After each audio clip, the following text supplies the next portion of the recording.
Il y a des gens qui sont sanctionnés par le gouvernement chinois parce qu'ils sont devenus trop riches, d'autres qui sont sanctionnés parce qu'ils se sont révoltés contre leurs conditions de travail, d'autres qui sont sanctionnés parce qu'ils revendiquent leurs droits prévus dans la constitution chinoise. À l'époque du Covid, on s'est plaint en Europe des mesures sanitaires, mais en Chine, les gens étaient vraiment enfermés. C'est extrêmement sécurisé avec partout des caméras. C'est une prison à ciel ouvert, comme on dit. Les moines doivent pratiquer le culte de Xi Jinping et la population est censée le faire. On peut parler d'ethnocide. Le génocide, c'est faire disparaître physiquement les gens. L'ethnocide, c'est changer les gens pour qu'ils disparaissent culturellement. Actuellement, on est en train de libérer les forces du mal. Mais c'est la double peine parce que vous êtes puni parce que vous êtes d'une ethnie différente et que vous n'êtes pas chinois en fait. Donc vous n'êtes pas Han. S'ils découvrent des portraits du Dalai Lama, ça peut aller jusqu'à plusieurs années de prison juste pour avoir sa photo. Mais personne ne l'oublie, c'est évident. On ne leur enlèvera jamais leur spiritualité en fait. Et c'est en ça qu'ils sont aussi précieux pour nous parce que quelque part, nous, on s'enfonce dans le matérialisme. Les Chinois les premiers d'ailleurs, et qui inondent le monde de produits inutiles. Et finalement, les Tibétains, ils montrent qu'un autre monde est possible, qu'on n'est pas obligé de courir toujours plus après la matière et que la vraie vie, elle est probablement ailleurs.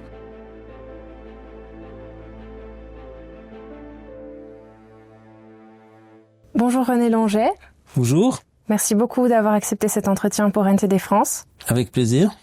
Vous êtes un ancien élu et une figure de la vie publique en Suisse. Votre parcours vous a conduit à travailler de près sur les questions de gouvernance, de développement durable et de droits humains. Vous êtes également le président de la section romande de la Société d'amitié suisse-tibétaine. Nous souhaitons aujourd'hui aborder avec vous une réalité complexe liée aux politiques de la République populaire de Chine et à leurs effets sur les communautés en exil. Ce qui se passe là-bas ne s'arrête pas aux frontières de la Chine. Cela touche des familles, des communautés entières et cela nous concerne aussi en Occident. On va en parler aujourd'hui. On sait que la situation en RPC, qui est marquée par le durcissement du contrôle politique ces dernières années, des restrictions croissantes des libertés fondamentales, des politiques de surveillance, a provoqué l'exil massif de populations Han, tibétaine et ouïghour avec la formation de diaspora structurée en Europe et en Suisse. Est-ce que vous pourriez, pour commencer, nous donner un aperçu de cette crise humanitaire, nous dresser un tableau de cette situation que vous suivez et documentez depuis de nombreuses années ? Très volontiers. Tout d'abord, j'aimerais dire que pour la responsabilité de la branche francophone de la Société d'amitié suisse-tibétaine, nous sommes deux. Moi, j'ai la chance d'avoir une collègue. Moi, je suis coprésident, elle est coprésidente et elle est d'origine tibétaine et elle habite dans la région de Lausanne. Donc, on est très complémentaires et on gère cette société, ce groupe francophone de cette société ensemble. Donc, pour revenir à la question plus directement, il faut peut-être se reporter un peu dans le temps. C'est-à-dire, on parle des personnes qui ont fui la Chine, mais la Chine, en fait, elle a choisi une trajectoire assez complexe au XIXe siècle. La Chine était dans une phase d'affaiblissement. Elle subissait les puissances coloniales occidentales. Même les Allemands avaient une colonie. On fait encore de la bière, d'ailleurs, selon la recette de l'époque en Chine. Et le pouvoir impérial s'est peu à peu délité. Et dans les années 1911 et 1912, le dernier empereur, qui était un enfant d'ailleurs, a été déposé. Et ça a été la République de Chine. Et c'est intéressant de voir, parce que c'est le fondement en fait de tout ce qu'on discute maintenant, c'est qu'il n'y avait pas le modèle hyper centralisé, j'allais dire presque totalitaire que la Chine est devenue aujourd'hui. Il y avait des hypothèses très différentes et le premier président de la République de Chine, c'était Sun Yat-sen, et lui, il avait aussi imaginé non pas les 5 étoiles du drapeau chinois, mais un drapeau avec 5 rayes en fait, et chaque raye avait sa couleur, et chaque couleur représentait un des peuples qui était dans l'Empire chinois, plus ou moins intégré, mais enfin qui était dans le territoire qui était dirigé réellement ou virtuellement depuis Pékin. Alors il y avait évidemment l'ethnie dominante, les Han, mais il y avait tout au pourtour de l'Empire de Chine, il y avait les Mandchous qui avaient d'ailleurs gouverné la Chine pendant longtemps. Il y avait les Mongols. Il y a plus de Mongols qui habitent dans le territoire, dans la gouvernance chinoise ou sous la gouvernance chinoise que dans la République de Mongolie, qui n'existait pas encore à l'époque. Il y a les Ouïghours, les Tibétains. Et donc toutes les marches de l'Empire, en fait, sont des peuples qui sont pas les Han. Mais à l'époque, il n'y avait pas cette volonté d'écraser. Et donc, on mettait plus en valeur la diversité culturelle. Il n'y avait aucune raison que la Chine évolue comme ça. C'est l'histoire qui a fait les choses. parce que assez vite, après la République, il y a eu la révolte communiste en fait derrière Mao Tse-tung, c'était la longue marche de Mao et la prise de pouvoir finalement après la Deuxième Guerre mondiale en 1949, qui a créé la République populaire de Chine avec un parti tout puissant et voilà, c'est devenu ce que c'est devenu aujourd'hui. Et donc ça a toujours été difficile pour les personnes qui acceptaient pas ce type de régime et au départ, il y a eu une certaine tolérance, voire même une certaine fierté d'avoir la diversité des peuples. Un temps, par exemple, le gouvernement chinois disait, il y avait une 50aine de nationalités sur le territoire majoritairement Han, sans parler juste de ces peuples qui étaient aux marges de l'Empire. Et ils étaient assez fiers de cette pluralité. Mais voilà, en même temps, il n'y a jamais eu de liberté politique, de liberté d'expression. L'État était toujours arbitraire, il y avait des périodes qui étaient plus libres au niveau de l'expression, d'autres pas.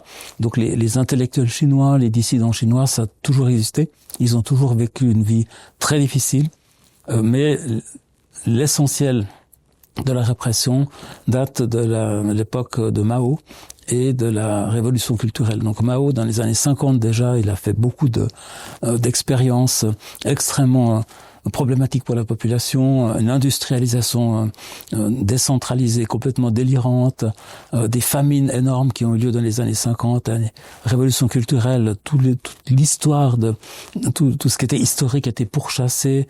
Il y a eu vraiment une répression terrible aussi. Et évidemment, ça s'est répercuté sur tous les peuples limitrophes du peuplement chinois. Et comme tout empereur, le nouvel empereur de Chine, parce que c'était un peu Mao, même s'il prétendait être au nom du peuple, il a voulu sécuriser ses frontières au détriment des peuples. Alors, les dissidents qui ont fui en Occident, c'est plus récent en fait. Il y a des dissidents chinois en Occident, surtout aux États-Unis d'ailleurs.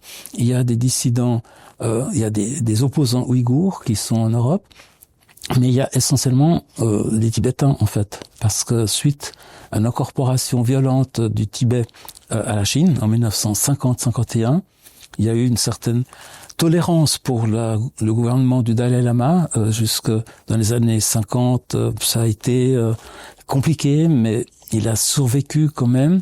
Mais en 1959, il y a eu une révolte populaire dans la capitale du Tibet parce que le Dalai Lama a été invité à un spectacle par le général qui commandait la garnison d'occupation et d'habitude il se déplaçait qu'avec sa garde rapprochée et le général lui a demandé de venir tout seul avec ses ministres et ça s'est raconté dans la population qui a eu très peur qu'il soit enlevé et il y a une révolte énorme et qui a été écrasée dans le sang de manière terrible et le Dalai Lama a dû fuir sous la protection armée de Tibétains jusqu'en Inde. Et quand il est arrivé en Inde, il avait appris que son palais avait été bombardé. Donc en fait, il était prévu que les Chinois le tuent quelque part. Et il a été suivi par à peu près 100 000 Tibétains. Donc aujourd'hui, il y a 150 000 Tibétains essentiellement en Inde, c'est le pays d'à côté qui les a accueillis, mais ils se sont bien répandus, il y en a pas mal aux États-Unis, il y en a pas mal en France, il y en a 8000 en Suisse, et donc c'est là où on voit que le pouvoir chinois s'arrête pas aux frontières de la Chine. J'imagine que cette répression, elle se poursuit également aujourd'hui. Comment est-ce que la population tibétaine vit à l'heure actuelle au Tibet, sous le joug de la Chine, comme on le sait ? Alors, il y a effectivement eu des hauts et des bas. Il y a eu des périodes très très destructrices, comme la révolution culturelle, où pratiquement 90% des biens culturels ont disparu. Ils sont surtout d'ordre religieux au Tibet. Et certaines choses ont été reconstruites, mais vraiment des très très gros dégâts. Et ensuite, il y a eu dans les années 80 un peu plus de tolérance. La direction chinoise, c'était après Mao. Mao est décédé en 1976 et donc il y a eu un certain flottement, aussi une volonté de s'ouvrir économiquement parce que la Chine était quand même très très pauvre encore à l'époque.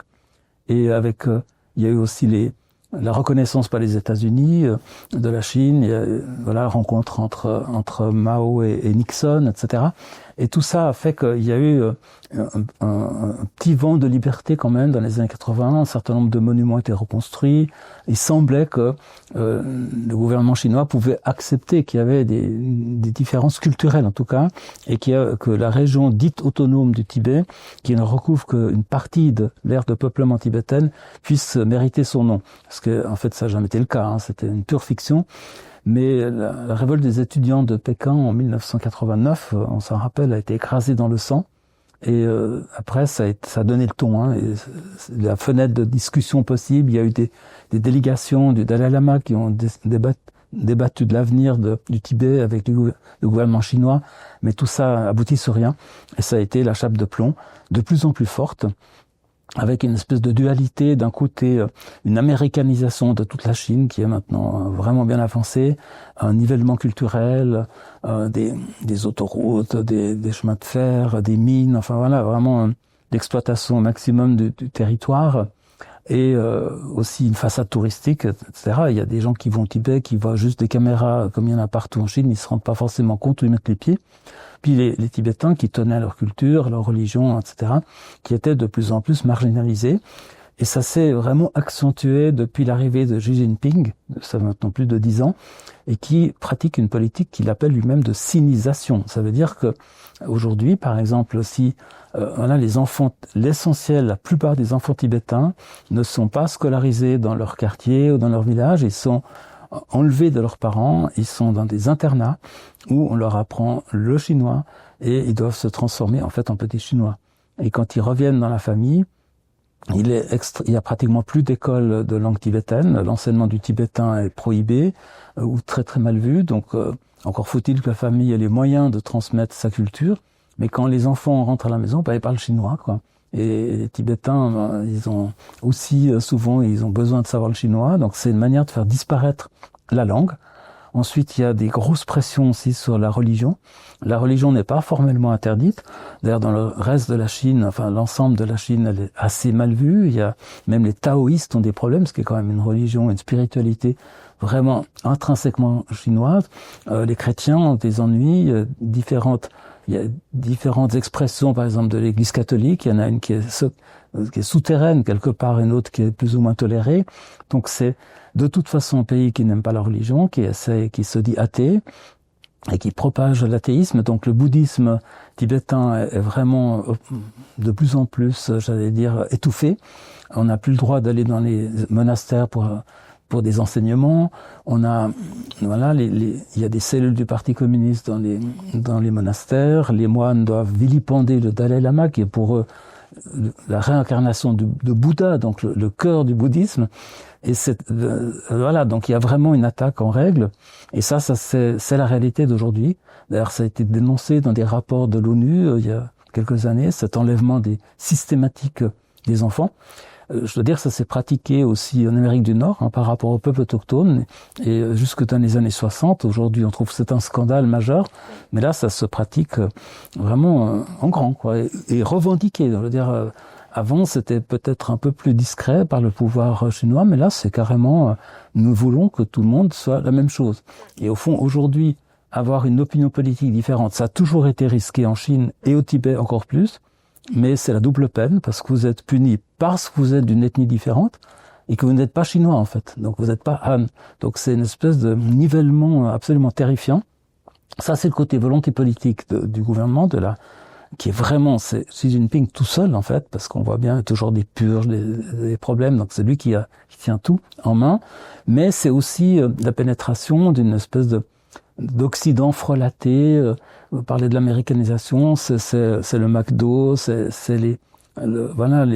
la culture bas de gamme un peu à l'américaine qui fait qui se répand dans le monde, et qui agit aussi évidemment au Tibet. Donc c'est paradoxalement le Parti communiste chinois qui importe l'américanisation du Tibet. Oui, c'est une situation glaçante, en tout cas que vous dépeignez ici. Est-ce que cette sinisation forcée, elle prend aussi la forme de stérilisation forcée comme au Xinjiang, pour empêcher justement la reproduction de ces populations? Alors, ces pratiques-là sont pas encore arrivées au Tibet, heureusement, mais il faut aussi voir que le peuple ouïghour subit une répression particulièrement dure. Il y a eu vraiment des centaines de milliers de personnes qui ont passé par des camps de rééducation, etc.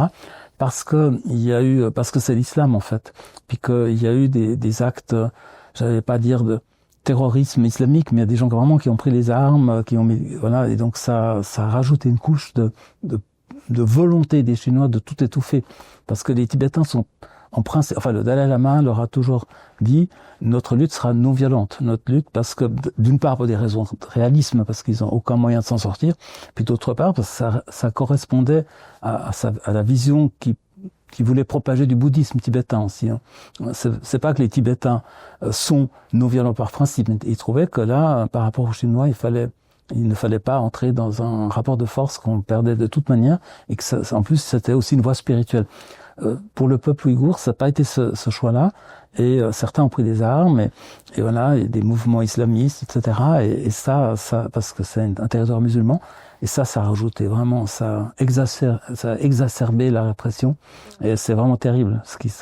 C'est pire qu'au Tibet, on peut le dire. Hein.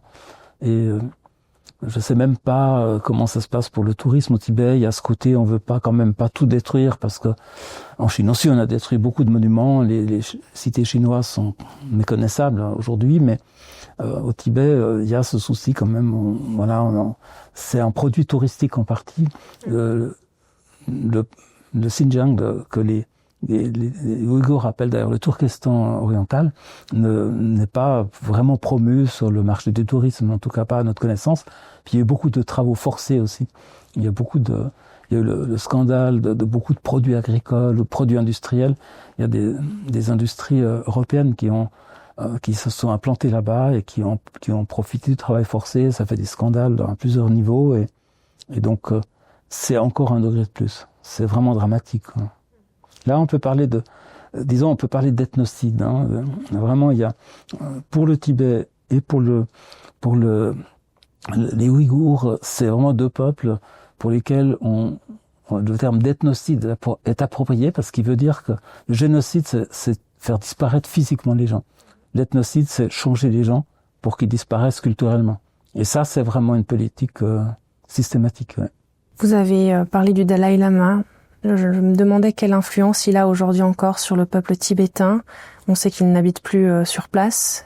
De quelle façon est-ce qu'il intervient dans la vie culturelle ou religieuse des populations sur place? Alors, le bouddhisme tibétain, qui existe aussi en Mongolie, en fait, a plusieurs écoles, plusieurs orientations, comme la chrétienté, vous avez les protestants, les catholiques, les orthodoxes, les coptes, etc.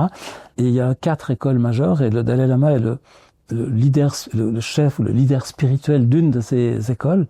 Et là, cette école est toujours présente au Tibet. Je vous ai dit, les monastères étaient étouffés, mais ils sont quand même là. Et on peut encore être moine, etc. On peut encore pratiquer les rites et tout. Et donc, et même si les Tibétains ne peuvent pas les pratiquer physiquement, parce qu'ils sont pas en situation de le faire, dans leur cœur, ils sont vraiment très très attachés au bouddhisme. Ça fait vraiment partie intégrante de leur culture, c'est la colonne vertébrale de leur culture, c'est le bouddhisme, et le chef du bouddhisme, c'est le Dalai Lama. Et le Dalai Lama, c'est la réincarnation, c'est un des avatars de Bouddha, en fait. Donc, on peut pas leur enlever le Dalai Lama, tous les moyens de contrôle de la Chine ne suffisent pas à couper toutes les informations. On peut aller au Tibet, il y a des touristes qui vont au Tibet, il y a des gens d'origine tibétaine dans le monde, parmi la diaspora, qui ont la nationalité, par exemple en Suisse, la nationalité suisse, ils peuvent aller au Tibet, il y a des contacts, les risques qu'on prend, c'est pas les Tibétains qui les prennent, qui viennent de l'étranger, c'est plutôt les Tibétains qui vivent au Tibet qui peuvent être amendés parce qu'ils ont un contact avec des étrangers. Et quand c'est des compatriotes, donc moi j'ai le témoignage d'une jeune femme qui a la nationalité suisse, qui est allée il y a quelque temps, c'était l'été dernier je crois, ou d'avant, qui est allée voir sa famille au Tibet. Ils étaient au courant de tout en fait, ils savaient tout à fait ce qui se passait, donc c'est impossible finalement de les isoler du monde, et ils portent le Dalai Lama dans leur cœur. Par contre, si vous avez un portrait du Dalai Lama et qu'il y a une fouille de la maison, parce que la police peut arriver n'importe quand voir ce que vous avez dans votre maison, dans votre appartement, dans votre bureau, etc. S'il découvre des portraits du Dalai Lama, ça peut aller jusqu'à plusieurs années de prison, juste pour avoir sa photo. Mais personne ne l'oublie, c'est évident. C'est au point que, comme il a 91 ans, lui, il a dit qu'il vivrait jusqu'à 112 ans, mais bon, c'est une formule pour dire que, pour enlever peut-être l'angoisse de ses fidèles, mais en réalité, sa succession est au programme, et lui, il a dit officiellement, je ne me réincarne, parce que ça marche par réincarnation, donc c'est la réincarnation du Dalai Lama actuel envers le prochain, donc le 15e, ne sera pas sous l'emprise de la Chine. Et donc, si les Chinois veulent inventer un nouveau Dalai Lama, ça sera un fake. Et donc, on est dans le paradoxe, c'est presque ridicule. Un pouvoir qui veut éradiquer la religion s'amuse à aller inventer un nouveau chef religieux au tibétain. Donc c'est un peu l'hommage du vice à la vertu, quoi, quelque part, parce qu'il voit bien que c'est la meilleure manière de souligner qu'ils n'ont pas pu éradiquer la religiosité, la spiritualité des Tibétains. Sinon, ils n'auraient pas besoin de le faire. Donc il est vraiment, son influence est là, ça c'est sûr. Chers téléspectateurs, chères téléspectatrices, si vous avez aimé cet extrait, je vous invite à visionner la vidéo dans son intégralité sur Epoch TV en cliquant sur le lien situé dans la barre d'information sous la vidéo. Sur Epoch TV, l'inscription est gratuite et vous aurez également accès à davantage de contenu premium, des articles d'analyse de l'actualité ainsi que des interviews. J'espère que cette offre enrichie vous plaira et je vous dis à bientôt sur NTD France.